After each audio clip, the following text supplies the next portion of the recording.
Saat ini, Iran itu lawannya sudah AS Riyadh, bukan lagi AS Israel.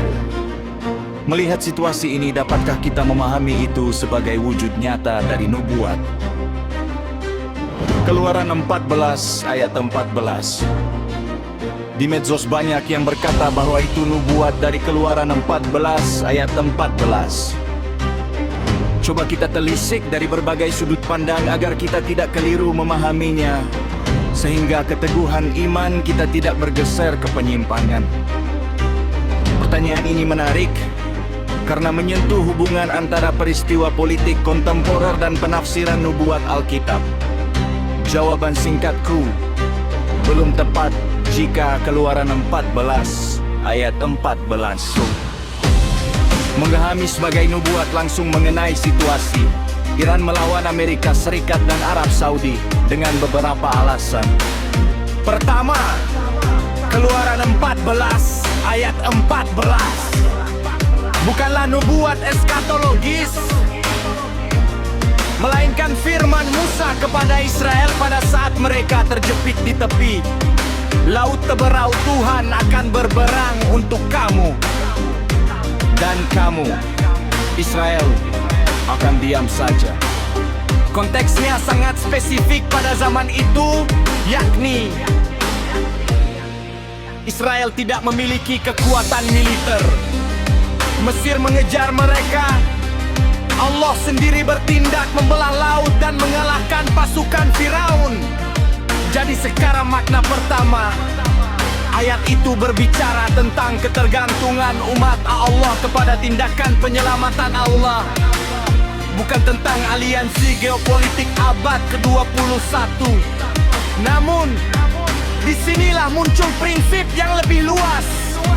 Dalam tradisi Protestan klasik, terutama Lutheran, kita membedakan antara arti historis teks, namun prinsip teologis yang tetap berlaku. Prinsip Keluaran 14 ayat 14 adalah ketika umat Allah berada dalam keadaan yang sama sekali tidak mampu menyelamatkan dirinya, Allah sanggup bertindak menurut kehendaknya. Prinsip ini berlaku sepanjang zaman, tetapi penerapannya tidak berarti setiap konflik modern otomatis adalah pengulangan Keluaran 14. Lalu bagaimana dengan perubahan yang disebut bahwa Iran kini lebih berhadapan dengan AS dan Riyadh daripada AS dan Israel?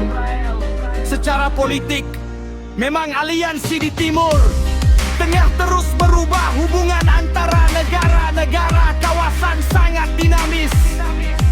Ada masa ketika fokusnya pada Israel, ada masa ketika rivalitas regional dan kepentingan strategis dengan negara-negara Arab menjadi lebih dominan. Karena itu, analisis geopolitik perlu dibedakan dari penafsiran nubuat Alkitab. Kalau kita langsung berkata, inilah penggenapan Keluaran 14 ayat 14, maka kita sebenarnya melangkah lebih jauh daripada yang dikatakan teks. Alkitab menurutku lebih aman secara hermeneutika mengatakan peristiwa-peristiwa dunia mengingatkan kita bahwa Allah tetap berdaulat atas bangsa-bangsa sebagaimana ia dahulu berdaulat atas Mesir. Itu berbeda dengan mengatakan bahwa konflik tertentu adalah penggenapan ayat tersebut. Dari perspektif kristologi, ada hal yang bahkan lebih menarik dalam Perjanjian Baru. Fokus karya Allah bergeser di Keluaran. Allah mengalahkan musuh Israel melalui laut di Injil. Allah mengalahkan musuh terbesar manusia, dosa, maut, dan iblis, melalui salib dan kebangkitan Kristus. Karena itu banyak teolog liberal melihat Keluaran sebagai tipologi bagi karya Kristus berikut ini. Firaun melambangkan kuasa yang memperbudak. Laut meraulakan jalan keselamatan yang dibuka Allah.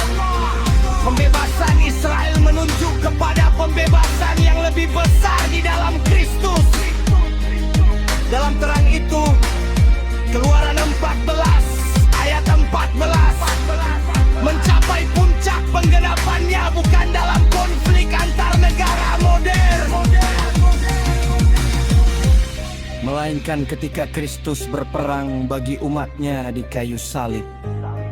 Jadi, jika kita bertanya, apakah Allah masih dapat membela suatu bangsa menurut kehendaknya? Jawabannya tentu ya, Allah tetap berdaulat atas sejarah. Namun jika kita bertanya, apakah konflik Iran-Israel dan ayat penggenapan Keluaran 14 ayat 14, maka menurut kaidah penafsiran yang hati-hati, kita tidak memiliki dasar Alkitab yang cukup untuk menyatakan demikian. Yang dapat kita katakan adalah bahwa setiap peristiwa dunia mengingatkan kita bahwa sejarah tetap berada di bawah kedaulatan Allah. Tetapi kita perlu rendah hati dan tidak terlalu cepat mengidentifikasi satu peristiwa politik tertentu sebagai penggenapan langsung dari satu ayat tertentu.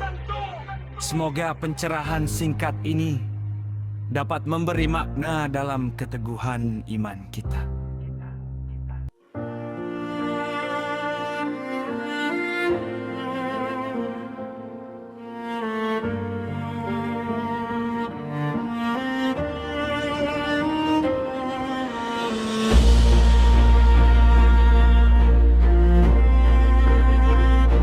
Sahabatku, banyak umat di jalan kabur, tafsirkan Keluaran 14 ayat 14 itu nubuat perang Israel di akhir zaman. Laut terberau terbentang, pasukan Mesir mengejar. Israel gemetar takut, tak sanggup melawan. Musa berteriak lantang, hempaskan ketakutan. Tuhan yang akan berperang, percayalah penyelamatannya. Firman itu kebenaran, jangan patahkan maknanya. Yang diucap pada zamannya harus dibaca dalam terangnya.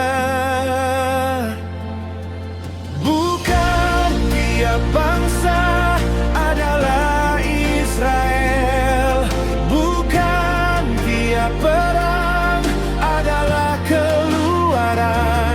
Hati-hatilah sebut nubuatan bila firman belum berkata jelas. Allah tetap Tuhan sejarah, Raja atas segala bangsa. Salib Kristus pusat kemenangan, puncak karya penggenapannya.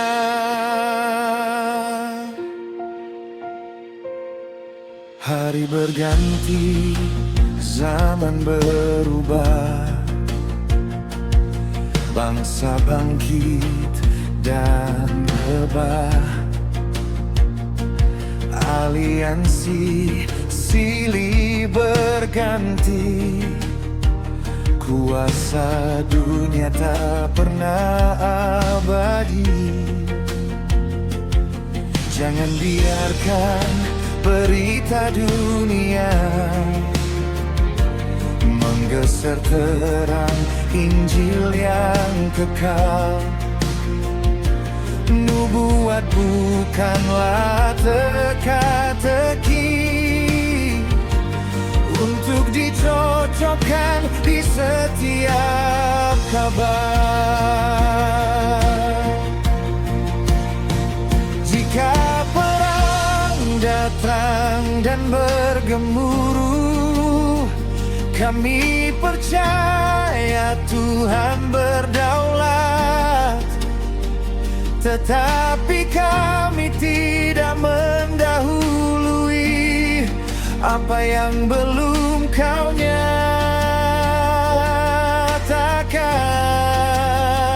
Ajar kami rendah menafsir, setia membaca seluruh firman, bukan mencari sensasi zaman, tetapi mengenal Sang Juru Selamat.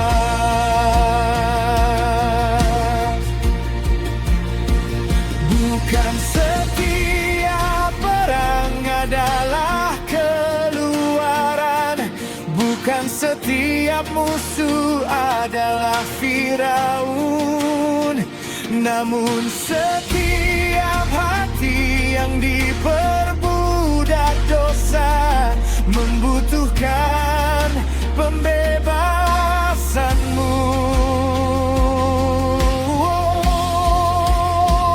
Di kayu salib kau telah menang, maut dikalahkan untuk selamanya. Di sanalah keluaran mencapai puncaknya. Kristuslah kemenangan umat manusia. Bila dunia terus berguncang, iman kami tetap bertahan. Bukan karena membaca semua rahasia zaman, tetapi karena mengenal Kristus Tuhan.